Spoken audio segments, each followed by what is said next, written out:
will say Kaddish Rabbanan. The Rambam is the halacha of Hilchos Bikurim.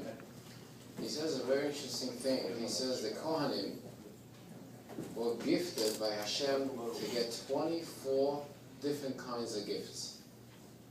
So the Kohen was privileged that not only they got 2% of all the produce, but there was 24 gifts, different kind of gifts that we give the Kohanim. For example, the meat of the sacrifice of a sin offering. Who eats the meat? Kohen. The Kohen. When you bring a sacrifice, what is the most valued part of the sacrifice that you can make a lot of money on? The hide, the skin. You know, skin. If you bring 3 million sacrifices on Passover, they will, let's say 3 million, right? Who gets the skin? Kohen. What does he do? He sells it. He's selling for parchment, for leather, for pocketbooks, for shoes. I mean, the Kohen was tremendous wealth. Challah. Every time you make a dough, you have to take off challah. Who gets that? The Kohen. Every animal that you slaughter, whether it's a sacrifice or not a sacrifice, like if you slaughter into the butcher today, there's 3 parts of the animal that the Kohen gets automatically. Even today, if you go to the butcher, the Kohen can claim it.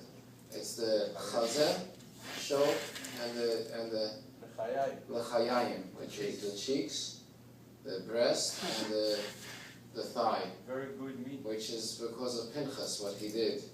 And the Kohen, it's his. He could eat it anywhere. He could give it to you. Today, what we do is most butchers, the Kohanim forgive on the piece and they let it go because they're not sure the Kohanim, who is a Kohen, who's not a Kohen. Well, this is everywhere. So it's interesting. So these are 24 different types of gifts that you get. Any Kohen that doesn't admit that these gifts are his, he's not considered a Kohen.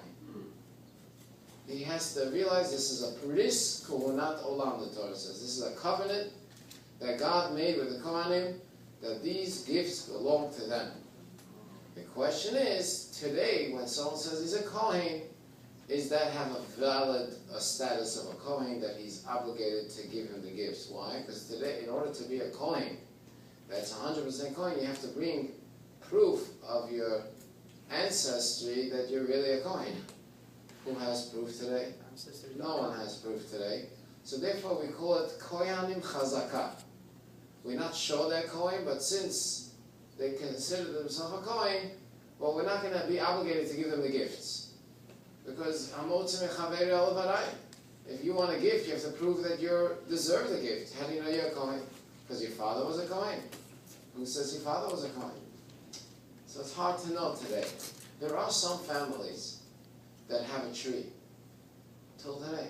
Yeah, I know a family in Crown Heights, their name is Friedman. They have a tree all the way to the Ezra HaKohen. Maybe 40. Now what's interesting is that whenever you do a Pidyon Haben, who gets the $5 silver? Kohen. But you want to do it with a Kohen that's really a Kohen. Because if not, your son is in trouble. So you always try to find a Kohen that is direct, that has the tree. And there is Kohen families that we know they have the tree going back. By the Sephardic community also, they have certain families that they know for sure that they served in the Beit HaMikdash, you know, the ancestry, and we still consider them Kohens. In America, in a lot of communities, there are certain families that everyone knows they're definitely Kohen all the way back. They have the tree even today. So that's interesting, but this doesn't mean anything. I met a Goy, his last name was Cohen because his father was Cohen. But he's a Goy, his mother was a Goy. But he calls himself Cohen, and he's 100% Goy. And his name is Cohen. So what does that mean? He's a Goy. A Goyish Cohen, yeah? You know, in Morocco, Rabbi, there was a town in the desert that is called Ir Kohanim. Debdu is but it was Ir Kohanim. We had, I don't know, 80–90% of the people that lived there were Kohanim, Kohanim, Kohanim. Going back to who knows how long. To the Beit HaMikdash. And yes, and they were like I know Rabbi Yossi is a coin all the way back to the coin that served in the Yes, Beis yes, Hamikdash. Rabbi Yossi is not a coin. Yeah, I know, all the Yossi is a katzes, coin. the katzes are. That's why they say coin tzedek.